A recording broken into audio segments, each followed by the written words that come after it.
Good afternoon, YouTube. Okay, I know that sometimes a ham feels like it can last forever in a day, but it's all right. I'm gonna bring you a great way to use up your leftovers. Let's do a ham and potato chowder that tastes fabulous, and you won't even think of it as using up your leftovers. It's like a win-win. All right, let's cook, y'all. We got a family to feed. All right, my washing machine is having a nervous breakdown in the background. I apologize for that. It's new. I bought it used. I don't entirely know how to work it, so I'm not sure how to make it stop mid-cycle, so let's just pretend I am more competent than I am. Okay, one big fat potato. That's just a russet potato. You can use whatever you have. So that just right in there. And this is part of my new favorite thing, which is that thing, which is like a triple slow cooker. And each one of these inserts is 2.5 quarts, which a lot of times it's only me and a couple of kids, and in which case I just use one.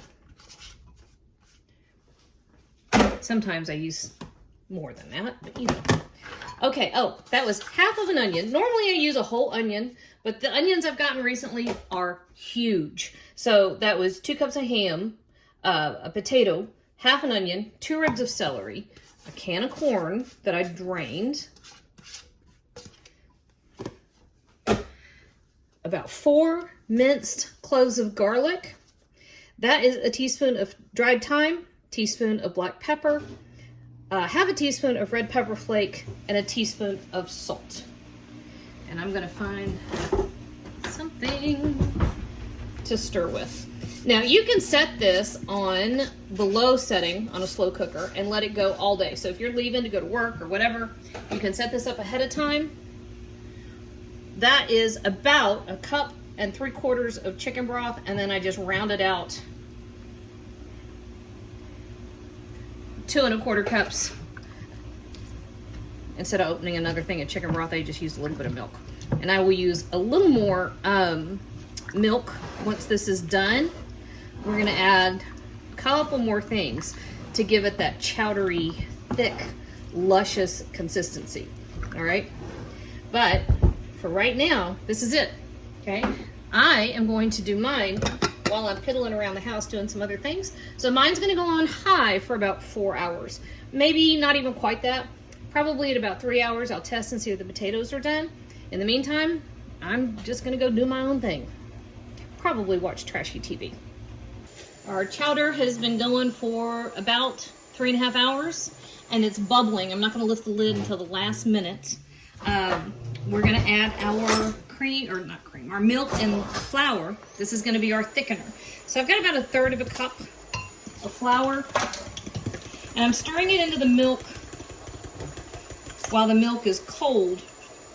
This is what creates a slurry. You can't do it with warm. If it's warm, you're just gonna get big fat lumps. That'd be really unpleasant.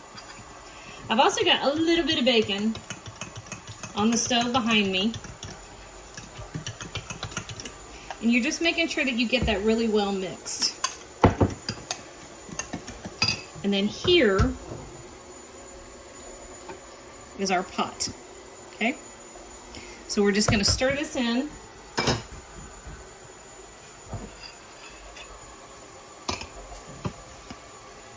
And then this has to come all the way back up to a boil before that flour will fully cook off. Could you try again? No. Siri thinks I'm talking to him. Okay. So work kind of fast. You don't want to let all that heat out, okay? Now this is almost done. We're gonna let it come back up to a boil so that thickener can do its thing. We got a little bit of bacon, some green onion, and half a cup of sour cream to finish it off with. But really, other than that, we're done. All right, it has come all the way back up to a boil, a simmer. Can you see? Hey, Kinsley, can you make Mo go away? Mo is the vacuum. He always follows me in here when I'm trying to do stuff like this. Okay, so 1/2 cup of sour cream. And at this point, you don't really want to boil it anymore. So I'm going to turn our cooker from high to warm.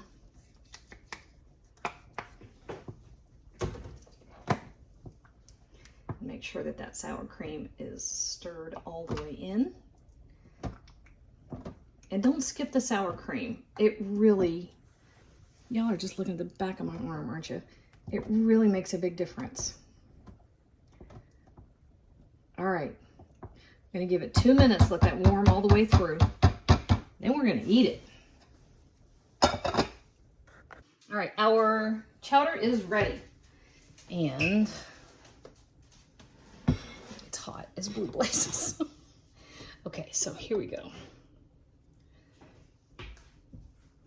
This is exactly what we're looking for.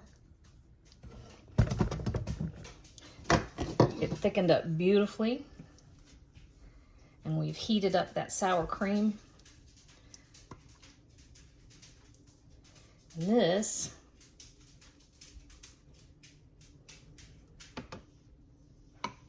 ta-da! But wait, there's more. So chowder has two best friends. One is a little green onion, and the other is a little bacon. And that is the happiest thing that ever happened to leftover ham.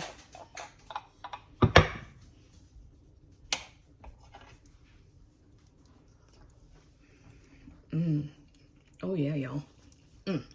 That's it.